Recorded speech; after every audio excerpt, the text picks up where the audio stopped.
Hello friends. तो चलिए हम आपको बिहार पुलिस का एग्ज़ाम जो 20/7/2025 को हुआ है उसका हम सारा क्वेश्चन पटना जोन का जो भी हुआ है उसका लेकर आए हैं। और आइए हम आपको एक एक करके सॉल्यूशन आपको देते हैं और उसमें आप मिलान कर लीजिएगा कितना सही है और कितना गलत है और आप कमेंट में बतलाइएगा। तो चलिए पहला क्वेश्चन है, निम्नलिखित में मोटा अनाज कौन नहीं है? तो इसमें आपका चावल आंसर हो जाएगा। चावल मोटा अनाज नहीं होता है। उसके बाद जनगणना 2011 के अनुसार किस राज्य का घनत्व अधिक था? तो बिहार राज्य का घनत्व जो था वो अधिक था, 1103 था। उसके बाद 2005-06 में किस जिला का प्रति व्यक्ति आय अधिक था? तो ये पटना जिला आपका हो जाएगा, 2005-06 का संदर्भ में दिया था। उसके बाद भारत के सबसे बड़ी मीठा पानी की झील कौन है? तो ये बुलर झील आपका आंसर हो जाएगा। उसके बाद 5 नंबर आपका सवाल है, खो खो 2025 के ब्रांड एम्बेसडर कौन है? तो खो खो 2025 के ब्रांड एम्बेसडर आपका सलमान खान हो जाएंगे। तो ये 5 क्वेश्चन। उसके बाद छठा क्वेश्चन, पृथ्वी एवं चंद्रमा के बीच की दूरी कितना है? तो पृथ्वी एवं चंद्रमा के बीच की दूरी प्रकाश वर्ष में दिया था, तो 4.063 इंटू 10⁸ प्रकाश वर्ष हो जाएगा। उसके बाद चंद्रमा पर भार पृथ्वी का कितना होता है? तो 1/6 होता है। चंद्रमा पर पृथ्वी का कितना होता है? 1/6। उसके बाद पटना उच्च न्यायालय में कितने न्यायाधीश है? तो वर्तमान में अभी 29 न्यायाधीश हैं। मुख्य न्यायाधीश और 14 अतिरिक्त न्यायाधीश सहित कुल 29 न्यायाधीश हैं पटना उच्च न्यायालय में। उसके बाद मुख्य न्यायाधीश के हटाने की प्रक्रिया क्या होती है? पॉलिटी का आपका सवाल है। तो संसद के दोनों सदनों में 2/3 बहुमत से प्रस्ताव पारित होना चाहिए, तब जाके आपका मुख्य न्यायाधीश को त्यागपत्र देना पड़ेगा। उसके बाद आईपीएल के टीम का कप्तान को मिलान करने के लिए आया था। तो पहला टीम है बेंगलोर, जो कि उसके कप्तान है रजत पाटीदार। उसके बाद गुजरात टाइटंस आया था, उसका शुभमन गिल होगा। और दिल्ली कैपिटल्स के कप्तान जो है अक्षर पटेल है।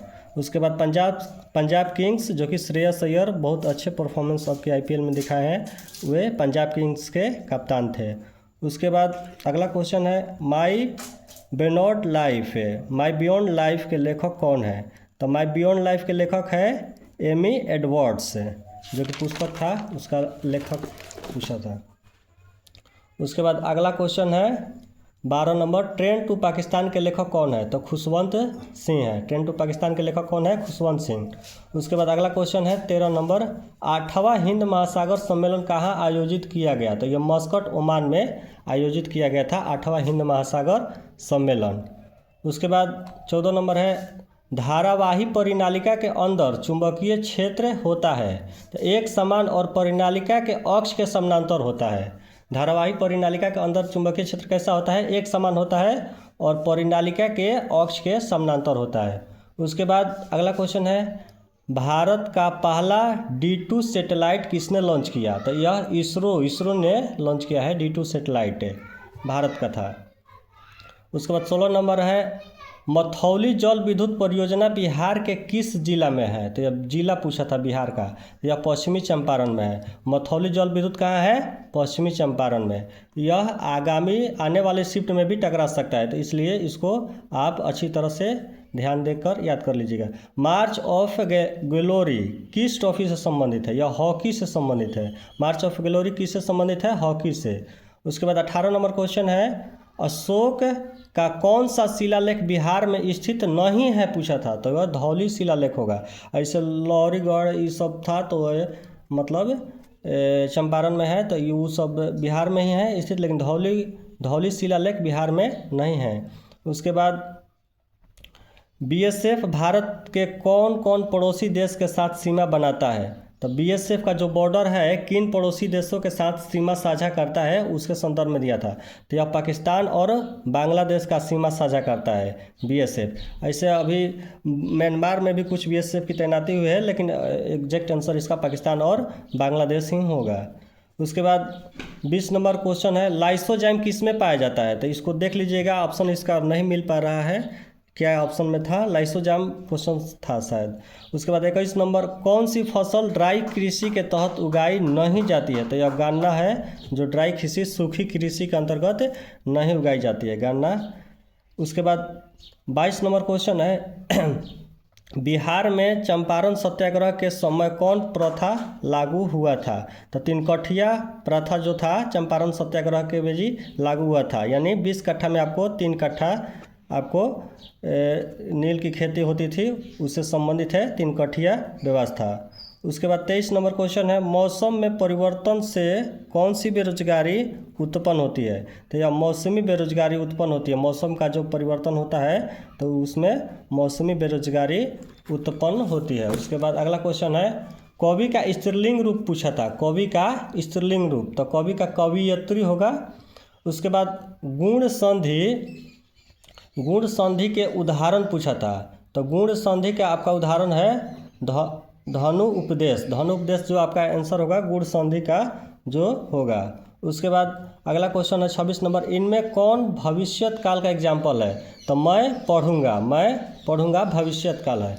उसके बाद 27 नंबर आपका क्वेश्चन है लाल रंग का प्रकीर्णन कम होता है क्योंकि इसका तरंग दैर्घ्य अधिक होता है। प्रकीर्णन क्यों कम होता है लाल रंग का? क्योंकि इसका तरंग दैर्घ्य अधिक होता है। उसके बाद कौन सी नदी जो केरल से निकलती है? पेरियार नदी होगा।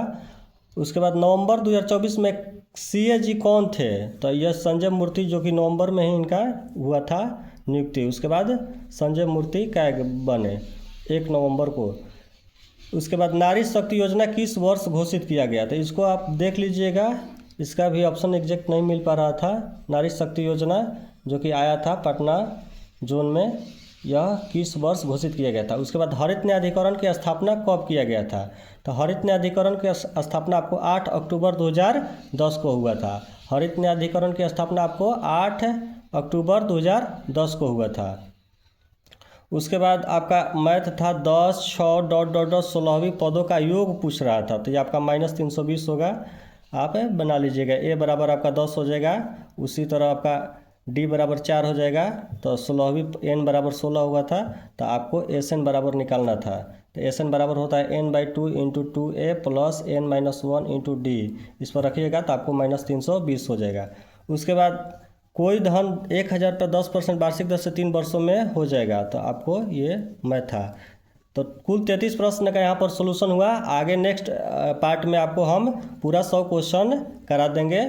थोड़ा सा आप चैनल को सब्सक्राइब कर दीजिए और लाइक कर दीजिए और शेयर कर दीजिए ज़्यादा से ज़्यादा, और सब्सक्राइब को जरूर कीजिएगा क्योंकि पार्ट 2 इसका आएगा, तो उसमें आप मिलान कर लीजिएगा आगे का सवाल। Thank you.